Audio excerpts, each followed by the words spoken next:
The silent partner Leo discovered the discrepancy on a rainy Tuesday evening.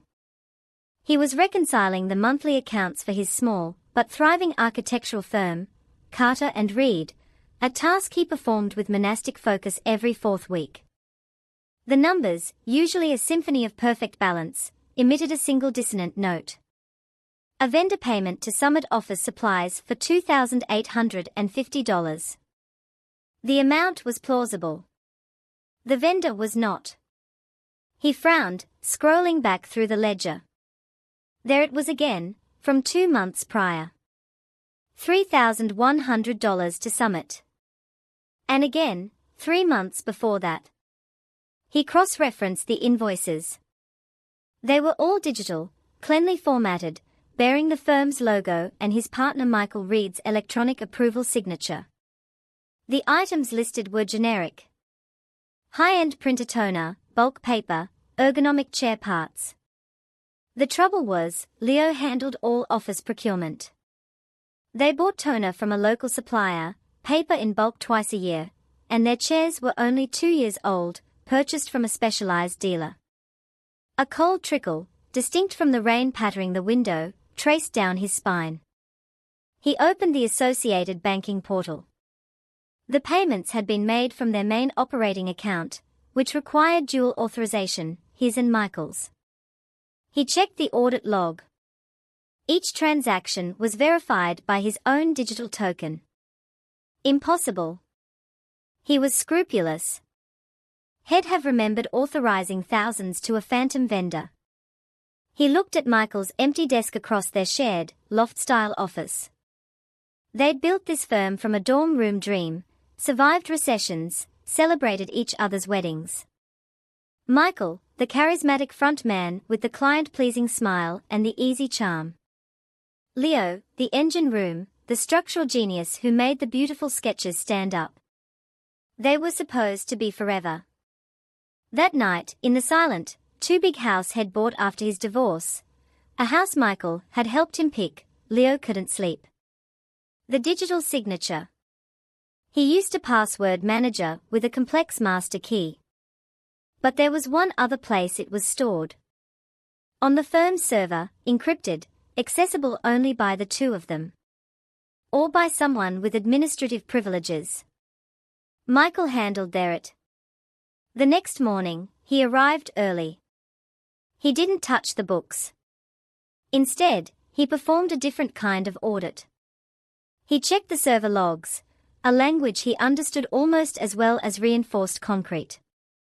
He found remote access sessions at odd hours.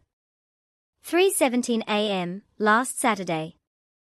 11:45 p.m. on a Tuesday had been at his daughter's recital. The IP addresses were scrambled, but the user ID was clear. Carter Radman. A ghost was using his identity. He began to watch Michael with new eyes. He saw the new Rolex Submariner peeking from his cuff, explained away as a lucky vintage find. Heard the casual mention of a can't-miss biotech stock tip. Noted the subtly more expensive cut of his suits. The charms of success, or the trappings of a secret income stream. Leo set a trap. He created a fake client file, a sprawling, lucrative residential project he dubbed Project Chimera. He populated it with impressive but fictitious schematics, budgets, and correspondence. He then inserted a single, fabricated line item expense. A $4,200 consultation fee to Summit office supplies. He left the file, seemingly incomplete, in a shared project folder Michael frequently accessed. He then installed a keystroke logger and a screen recording snippet on his own office computer, the one Michael sometimes used when his own was acting up. He waited. 2 days later, while Leo was at a site visit, the logger activated. From a cafe across the street, watching the live screen feed on his tablet, Leo saw Michael remote into Leo's workstation. He watched, his coffee turning to acid in his stomach, as Michael navigated to the Chimera file, copied the Summit details, and within minutes, generated a near-identical invoice. He watched him log into the accounting software, impersonate Leo's token using a spoofed session pulled from the server logs, and authorize the payment. The $4,200 was scheduled to transfer in 48 hours. It was methodical. It was brazen. It was a betrayal so intimate it felt like a physical blow. Michael wasn't just skimming, he was building a parallel financial structure within their own firm, using Leo's reputation as a shield. The rage that rose in Leo was not fire, but permafrost. He would not confront. Confrontation led to tears, lies, legal chaos, and the probable death of the firm they'd built. He wanted restitution. And he wanted justice that fit the crime. He let the $4,200 payment process. He needed it to hit the Summit account, an account he now dedicated himself to finding. Posing as Michael, using details gleaned from the screen recordings, he called their bank's business fraud department, reporting a possible compromised vendor, and requesting a freeze on the recipient account pending investigation. The bank, alert to fiduciary duty, complied and provided the account holder details to the firm's managing partner, Leo. The name on the account was not Michael Reed. It was M.R. Holdings LLC. The business address was a P.O. box.